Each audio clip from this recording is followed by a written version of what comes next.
मैया को रोता बिलखता छोड़ करके 5 वर्ष की आयु में ध्रुव चले जंगल में पहुंचे। बाबा नारद ने विचार किया ध्रुव को असल तत्व का ज्ञान नहीं है। जंगल में पहुंचे, जवाब दिया लाला कहाँ जा रहे हो? तुम्हारी मैया तुम्हारे बिना रो रो करके मर जाएगी।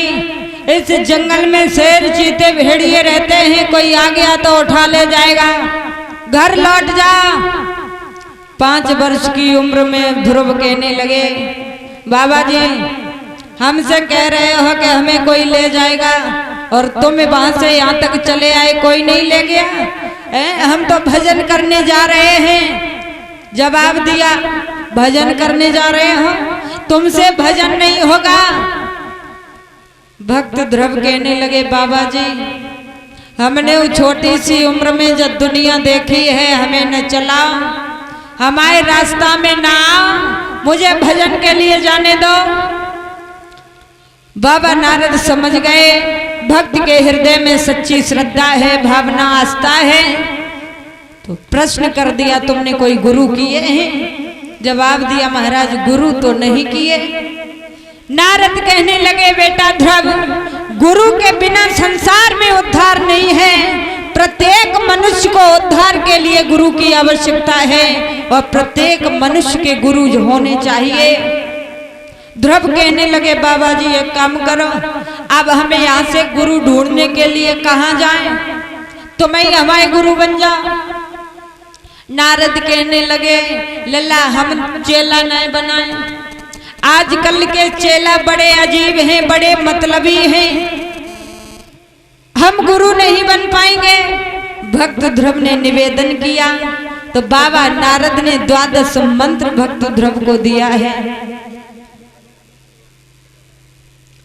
और ये 50 रुपए का सम्मान हमारे पास में आया है। हमारे भैया दीपक यादव जी की तरफ से, गड़िया के रहने वाले हैं। माता रानी का आशीर्वाद ऐसे भाइयों पर सदैव बना रहे। आज 12 मंत्र दिया है। ओम नमो भगवते वासुदेवाय, इस मंत्र का जाप करना और तुम्हारी मनोकामना पूर्ण होगी। बाबा नारद ध्रुव को लेकर चले हैं। यमुना जी के किनारे बहुत सुंदर सी कुटिया बनाई और कुटिया बनाने के बाद में बाबा नारद वहां से चले गए। भक्त ध्रुव ने पहली समाधि 24 घंटे की लगाई। 24 घंटों के बाद में ध्रुव ने अपनी आंखें खोली तो देखा भगवान नहीं आए। दूसरी समाधि महाराज 5 दिन की लगाई। 5 दिन के बाद भी आंखें खोली, भगवान नहीं आए।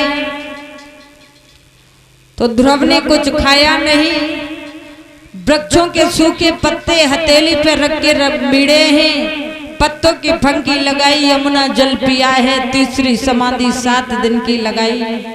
7 दिन के बाद भी आंखें खोली, भगवान नहीं आए। चौथी समाधि 11 दिन की लगाई, भगवान फिर भी नहीं आए।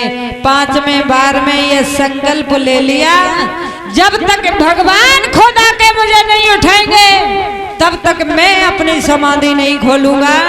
ऐसा ही नहीं,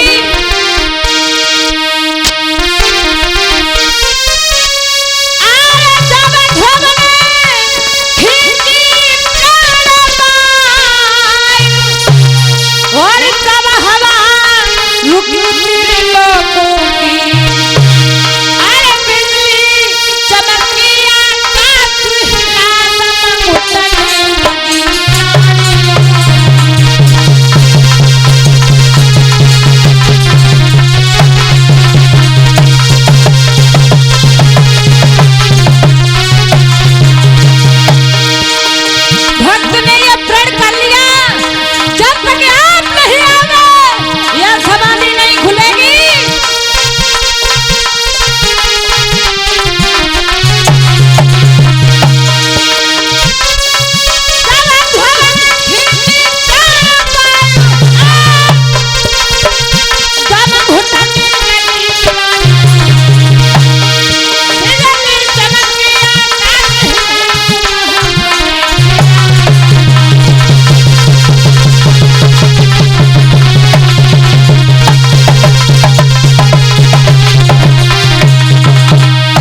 मेरे भैया, जिस समय भक्त ध्रुव ने ये प्रण लिया है, संकल्प लिया, और संकल्प लेने के बाद समाधि लगाई,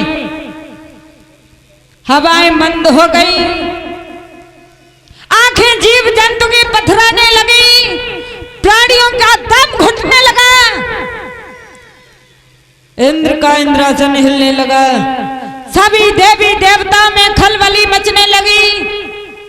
देव वृंद भगवान नारायण के पास जाकर के पहुंचे, प्रभु ये क्या हो रहा है? हमें ऐसा लग रहा है तुम्हें कोई तुम्हारा भक्त बुला रहा है। केवल ये एक भक्त का संकल्प है, एक भक्त की परीक्षा है, और अगर आपने जरा भी देर कर दी प्रलय हो जाएगी, जल्दी जाइए। भगवान कहने लगे पहले हम ये तो पता कर लेंगे ये भक्ति सच्ची है या झूठी। इंद्र से कहा, आदेश दिया, जाओ जो भी मृत्यु लोक पे तपस्या कर रहा है उसकी परीक्षण करवाओ, क्या इच्छा है, क्या प्राप्त करने के लिए तपस्या हो रही है। इंद्र ने विचार किया, अगर इसकी तपस्या कहीं ऐसा ना हो कि हमारे इंद्रासन के लिए हो रही हो, अप्सराओं को भेज दिया, जाओ जो भी तपस्या कर रहा है उसकी तपस्या डिगा करके आओ, समाधि खुलवा के आओ। अप्सराएं चली, ध्रुव के पास पहुंची, और जब छोटे से बालक को देखा